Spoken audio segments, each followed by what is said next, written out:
And before I invite Zohran to come and speak, while Omar was busy cooking up Zohran's law to get him out of his own residence, my chickens, and I've got a whole flock of them. I've got 9 of them with 1 rooster. Them and me, we had a meeting together, an emergency meeting, and we passed a unanimous resolution. And we came up with a gift for Zohran because we decided we were going to stand with him and we're not going to thrift from him. We came up with a gift that's safe, that's affordable, and above all, chicken coop stabilized. From me and my flock to you, Zohran. There are some fresh eggs.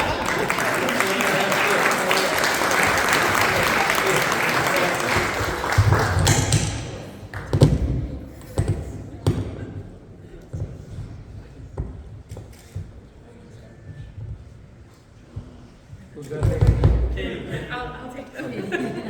Thank you for keeping it under the compliant $15 limit. Maybe 15. Yeah, it actually might be. Very close to 15 these days. Assalamu alaikum, everyone.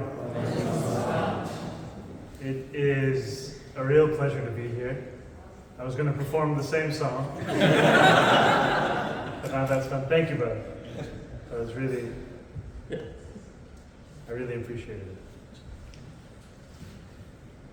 It's, I come to many events to speak about the campaign, and this one is especially meaningful for me because I look around this room and the names that I hear, the faces that I see, they remind me of how I grew up in Kampala.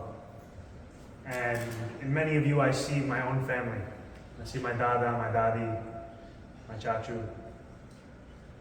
And to be here together, it really feels as if it's a full circle moment.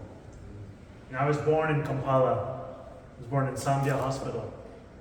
And my dada and my dadi, Yusuf and Kulsum, they taught me what it meant to be Muslim. They taught me that to be a good Muslim is to be a good person. It's to help those in need. It's to harm no one. And I also saw what the Jamaat meant to them, what their masjid in Kampala meant to them. It was their entire life. My dada was a poet, as well as being a good Khoja businessman. Which is funny, everyone says I'm anti-business. I said, I'm Khoja. How can I be that anti-business as a Khoja?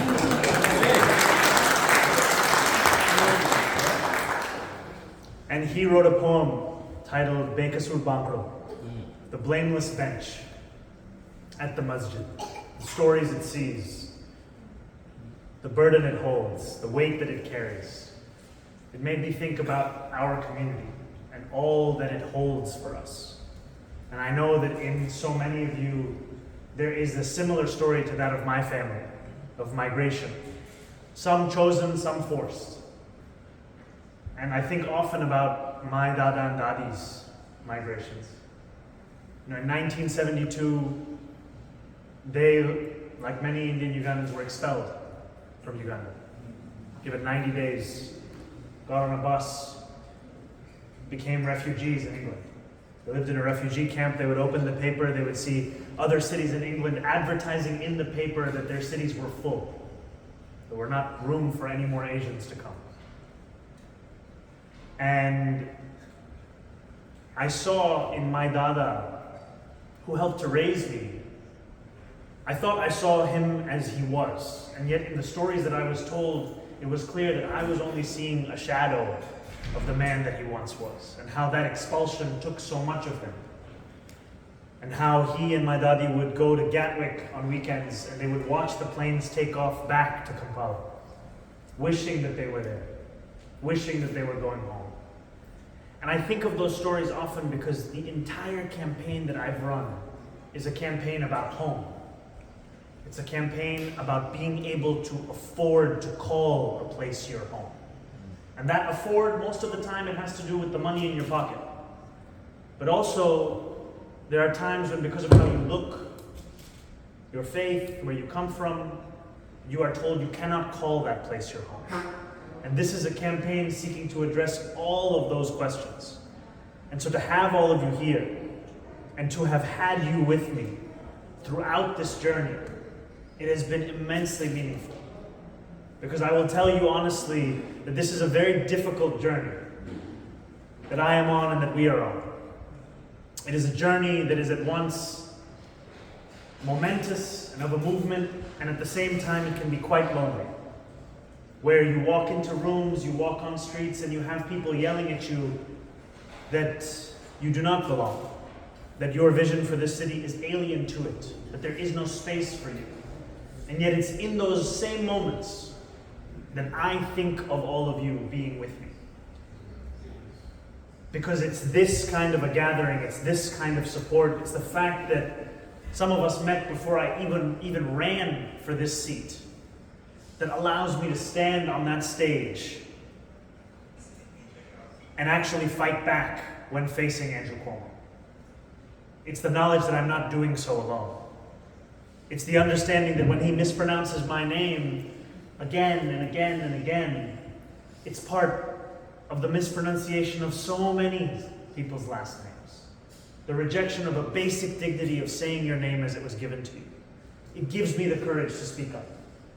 And so I want to say thank you, because as easy as it is in victory to think that this was always fated, there are many of us who know much better, who know that when we met,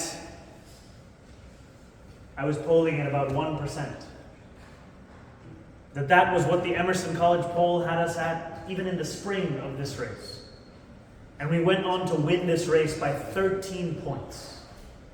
We went on to win the most votes in New York City primary history. And we've done those things together. And it fills my heart to hear the stories of young people who know the words of the debates, young people who registered to vote for the first time and dragged their families there, young people who saw themselves in politics where previously they have only felt disappointment and despair. And it means so much to me because I know that if we want to fight back against this vision from Donald Trump of an America that is only for the few, it will be young people that lead that fight. And so I thank the young people who are here tonight, and I thank the slightly less young, I won't say old, the generations who have brought us to this point. Because I would not be anything without those that brought me here, that brought me up. And it took a village. It's a common phrase that captures so koja gathering. There will be a poem, there will be series. But above all, I want to say thank you. Because as we stand now 12 weeks from a general election day, 12 weeks from making history, and I look at the prospect of facing ever more money than we have seen spent before. I turn on Fox News and I hear people describing me as an animal. And I think about the lengths to which Andrew Cuomo will go. The fact that Donald Trump has spoken about deporting me and arresting me and denaturalizing me. I know that I'm not alone in this fight. I know that we have defeated these same people before. And we can do it again. But it will require us to understand that we are only halfway there. We can see City Hall, but we are not yet there. And so to get there, it will take all of us. To get there, it will take the door knocking, the phone calls, the checks, the donations. It will take everything. Because what we are on the brink of doing is making history. Making history for New Yorkers, making history for Americans, and even making history beyond that. Because what we are showing is that politics can be more than the compromise and the sacrifice that we have heard of. It can actually be the fulfillment of the principles that make us so proud to not just be New Yorkers, but also to be Americans. And so I thank you all for being here. I thank you for your support. I thank you for recommitting to it. And I tell you that I know how much this means to the people that call this city their home. And now it's our responsibility to live up to it on November 4th. Thank you so much.